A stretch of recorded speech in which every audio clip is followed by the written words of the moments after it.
Guys, welcome back to the channel. So in today's video we are going to get this theater closer to being done so I can run the calibration and we can finally put an end to this build series and start on some regular content. So in this video what we have left to do is I'm going to be modifying these wooden attachments which hold up my screen, those right there, and I'm going to modify them to accommodate that aluminum angle iron you see sitting right there so that it will let me hang my center speaker, because as you can see there's a window right where it needs to go. So we're going to dismantle that and make some changes to it. I may even have to rebuild it, but more or less it'll be the same. It'll just allow for this to be attached to it securely, because this speaker weighs about 45 or 50 pounds, so it needs to be robust enough to support that weight. So we'll take it down, and once I build it I will show you how I modified and changed these wooden brackets that I made to accommodate this angle iron. It's aluminum angle iron, 1/4 inch wall thickness. It's 1.5 by 1.5 inches, and my speakers are hung with a French cleat, so that will go directly on here.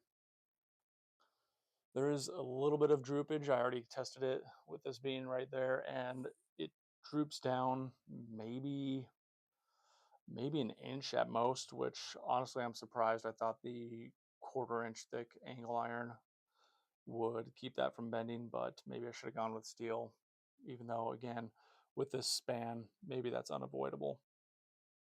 Now I know what some of you might be thinking, why don't I just mount it in between here and here, and that probably wouldn't make it droop. You're right, but if you're new to this channel you'll know, or you won't know, that this is not my forever home, unfortunately, so I have to be very careful with what I do to this place, and I have to be able to easily undo and make it look like I never did anything to this room when I left. So that's what I would do normally. If this was my house, I would be drilling this thing directly into this part right here and this part right here to make it a shorter span.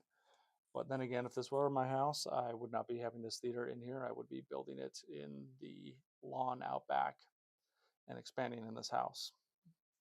And who knows, if I ever get to buy this house someday, that's exactly what I'll do. But for now, you make do with what you have. Everyone in this community has less than perfect and ideal rooms, far from what they would call their dream room. This is no exception. This is my 4th theater, and it has a lot of challenges that I don't like, but again, you make do and you get clever. So that's what I'm going to do for now. Once that's done, we are going to be putting triple black velvet across this horrible angled section of the ceiling, because this house and the designer put that horrible steep pitch in, which intrudes into the room. Again, I'm not sure why architects do it. It is the most obnoxious and annoying and ugly design, I think. But whatever, maybe they have their reasons. And then we are going to mount the last and final acoustic panel, which houses my KEF surround in the middle. And we're going to put it right on that door, because again, fortunately, that's exactly where that left back surround needs to go. So let's get to it.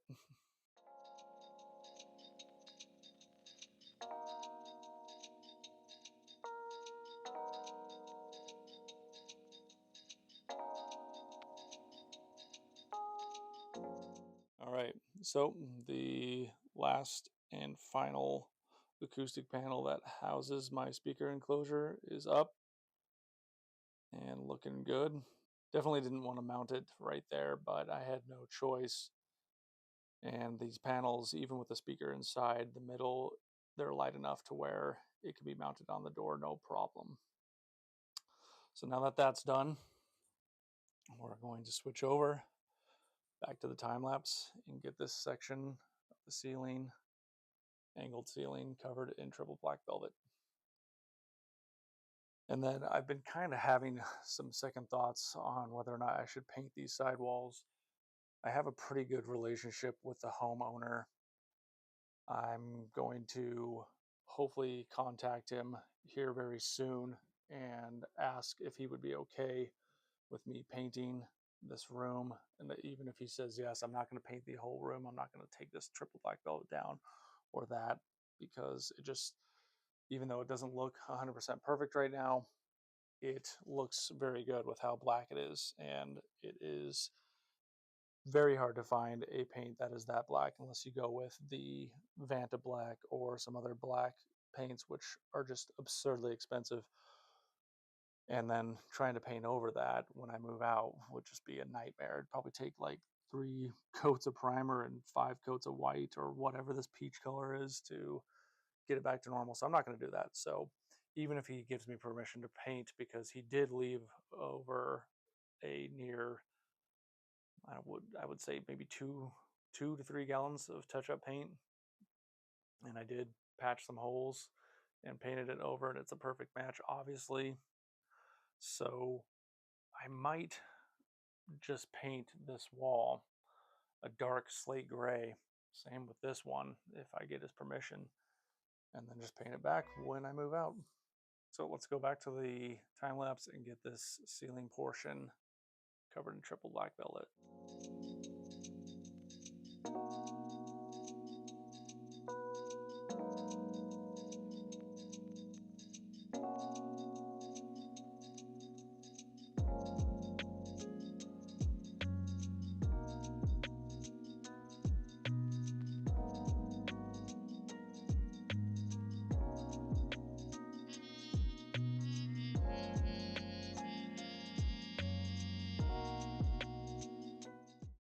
Okay, so we got the triple black velvet put up. It's looking really good. Just need to tidy that little area up right there, but I just happen to have ran out of black thumbtacks, and so I'm gonna order some more on Amazon, and I'll just do that off video.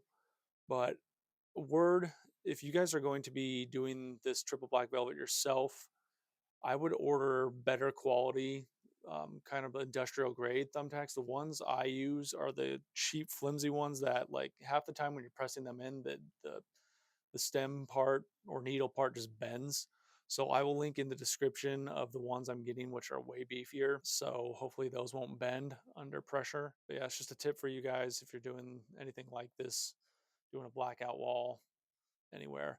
And then we of course have the last acoustic panel up, which has my speaker enclosure in the middle. I made these custom if you're new to the channel. So that houses my back surround left speaker, which is the KEF THX CI 4100. So one in there, there, there, and there. That makes up my surrounds. And then, of course, the LCR, which is the KEF THX CI 3160s. And then my Dolby Atmos speakers, which are also KEF, which are made in a custom enclosure that I made for them. So in the next video, once I decide how I'm going to mount those, I will put that up, and then we will get this theater calibrated. And I still have to touch up some paint right there because this custom enclosure I made for my projector box, I had made some cuts there and I had never fully, patched that up. So I put some spackle on it. Just need to give it a light sanding and put some black paint on that, and it'll look good. But yeah, it's coming together, almost done. We'll have to get my second subwoofer in here, the Klipsch, but for now, this REL 12 inch is more than enough, especially for this size room, which is 15 by 13. And we've been able to watch, probably since we've been in here, I don't know, 20 or 30 movies, but it hasn't been calibrated yet. And so we haven't been getting the full experience. So I'm excited to get this theater finally done and get back to making some regular content for you guys.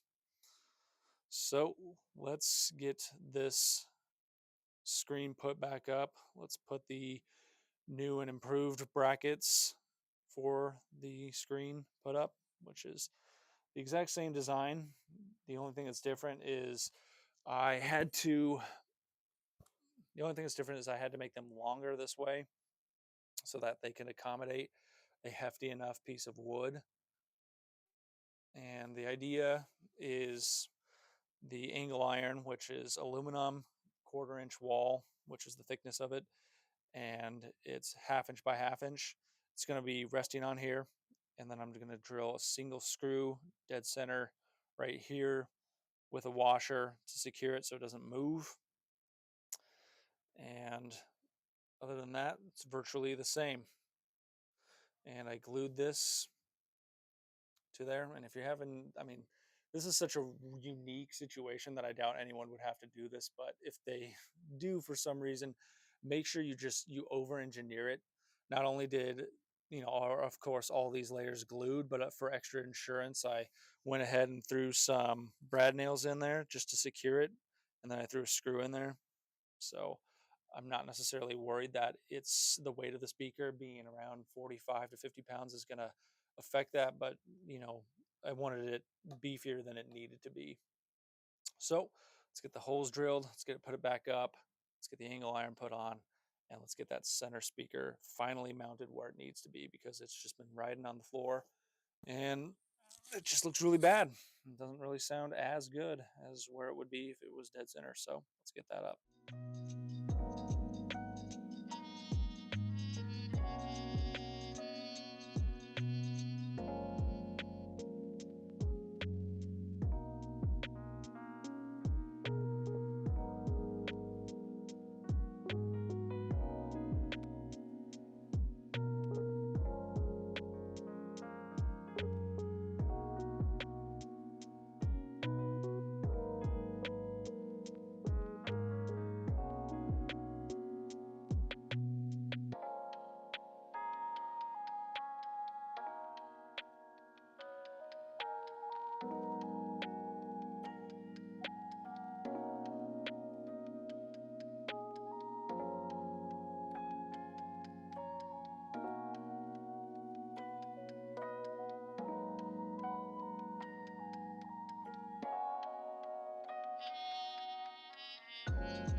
Okay, the aluminum bar is finally up after a little bit of trial and error, some of which I'm going to cut out of the time lapse because it's just unnecessary. But a couple things happened, ran into a few snags that just extended the time a little bit.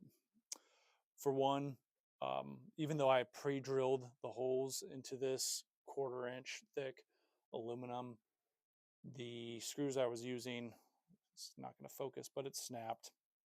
It's zinc, weak screws. Don't use zinc screws, especially for aluminum. Use steel. Always pre-drill your holes. Make sure that whatever you're going to be drilling into your aluminum, the hole is going to be just big enough to clear your screw or bolt or whatever. So yeah, definitely pre-drill. Even pre-drill into the wood. You don't want this splitting, cracking, anything like that. So yeah, that was a pain in the butt, but that's okay. You live and you learn. And the bar is finally up. So just to give you an idea of what I was doing, because I know the time lapse was a little bit far away, I just drilled one single hole. I know it's not going to be easy to see, but one single hole right there, pre-drilled, drove a steel screw in with a washer to help spread that load. Did the same thing over there. So now it's secured. It's not going to go anywhere. Now we can get the center channel mounted to this.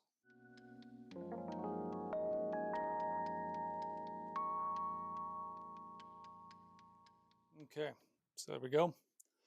There is a little bit of droopage. It's kind of hard to tell.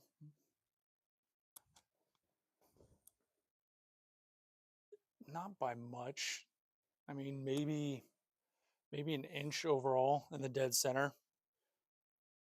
And you know, if this was my forever home, one, this wouldn't be the room that I'd be doing my theater in. I would be building a room for it in the backyard. But I, you know, would normally be supporting it right here so that the weight distribution is only between this point and this point, and it probably wouldn't sag at all.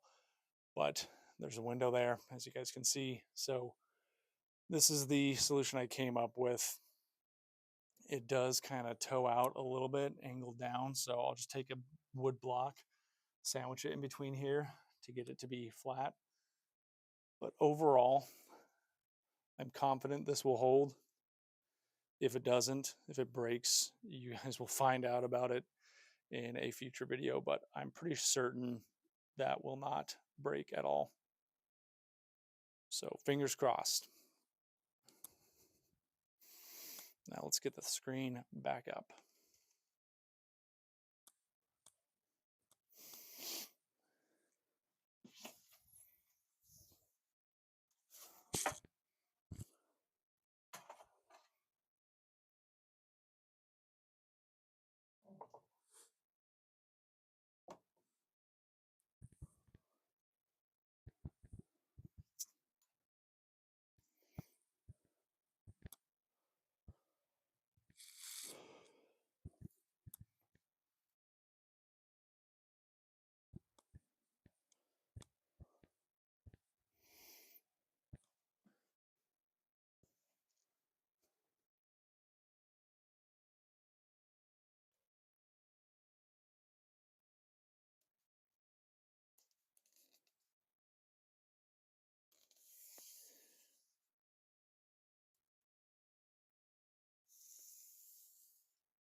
Okay, screen is back up. I'm going to have to pull off the screen from the Velcro and retighten it to get these little warps out of it.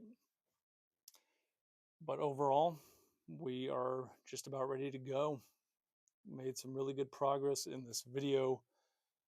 In the next video, we will be mounting the Dolby Atmos speakers above our heads.